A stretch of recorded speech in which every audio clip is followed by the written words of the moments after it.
Hey guys, and welcome back to another episode of the Cursed Chunk Mystery of Docm77. I should really come up with a better name than this one. This is episode 3 of the Cursed Chunk series, so if you haven't watched the previous episode yet, make sure to do that before continuing. I'll put a link down in the description, and if I don't forget it, in form of the info card in the top right corner as well. As always, this episode contains spoilers of some Hermit's videos, so keep in mind that you maybe want to keep up with the Hermit's videos, mainly from Doc, Ran, and Xisuma. Now between this episode and the last one, there was a big gap.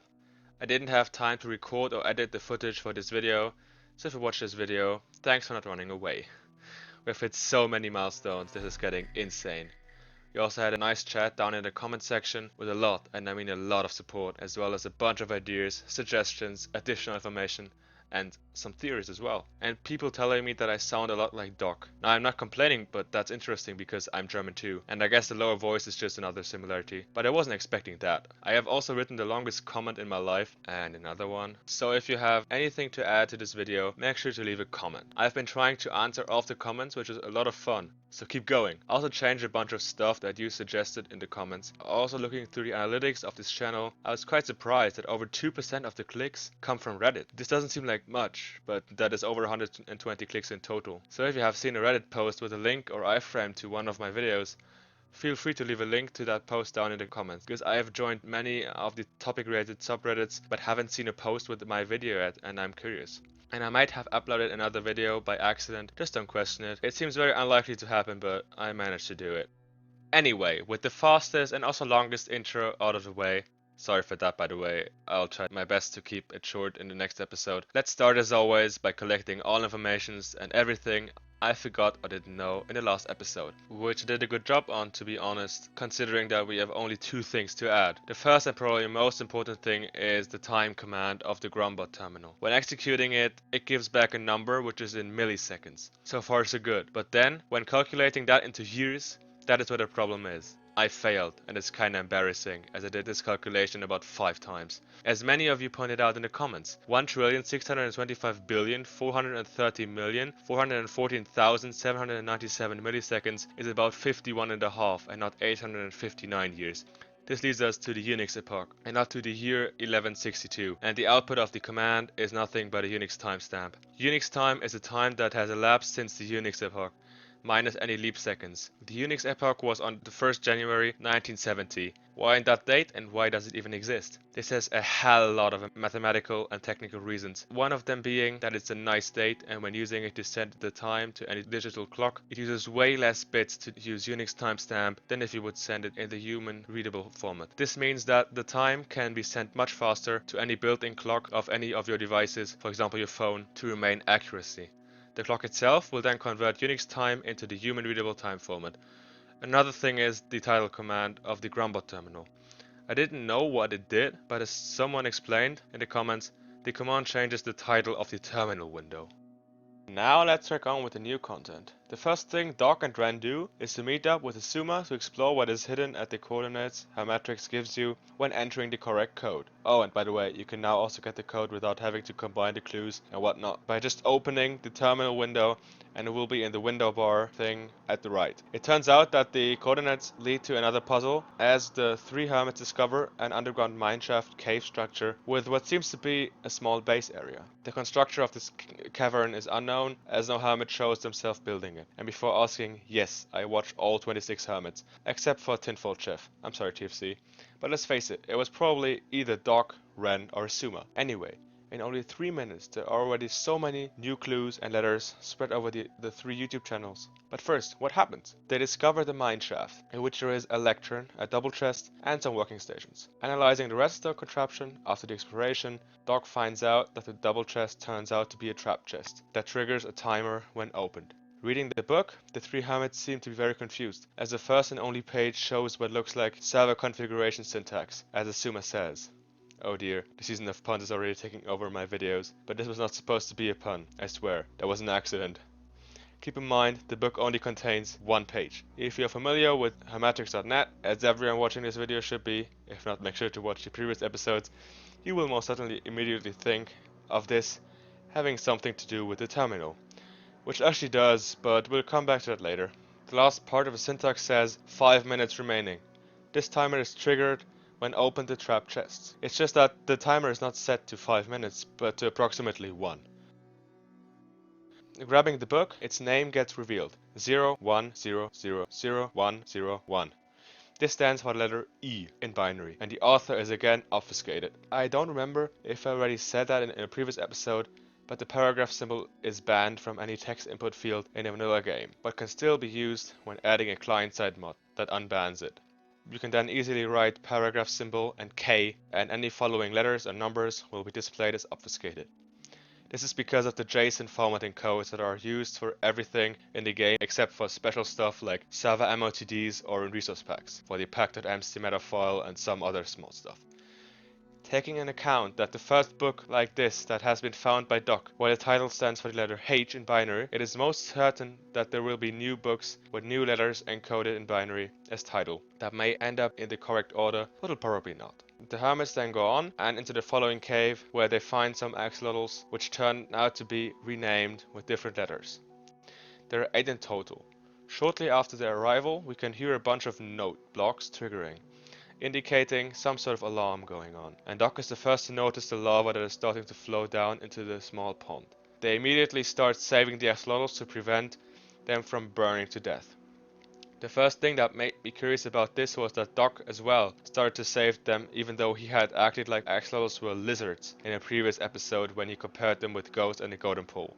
Anyway, they quickly start to raid the cavern as they see some diamond ore and other valuable blocks around them, partially hidden in the walls. Doc also takes the emerald block that is in the center of the small pond and reveals a chest giving them access to 3 netherite ingots.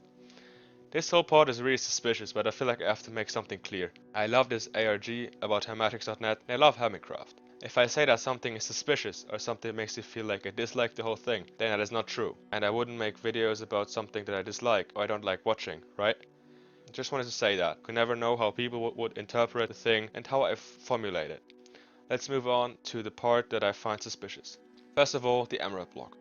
An emerald block consisting of 9 emeralds is pretty much worthless. Everyone that has ever worked with villagers knows that 9 emerald blocks can be obtained in no time, even if the villager of your choice hasn't been zombified yet. Even though Doc and Ren don't own a lot of emeralds, and no villagers at all, Doc should have known the real value of it, but I guess I would have taken the emerald block as well, even if I had a bunch of villagers and several double chests of emerald, because emerald is emeralds, right? It gets weirder though. In the chest, there are 3 netherite ingots, as if the builder of this cave had known that there would be 3 visitors to this place. I think that either Ren, Xisuma, or most possibly Doc built the cavern. After the lava has taken over the pond and all axolotls have been saved in buckets and put in the double chests, Xisuma tries to form a word with their names, without any success. Those letters are L, M, V, C, C, I, K, and B. After splitting up, Doc tries to find out what the new book is all about. But now, the book has 3 pages, whereas it had only 1, with seeing an electron down in the cave, but I have no idea why that is the case. When turning the page, Doc reveals an L on page 2 and a C on page 3.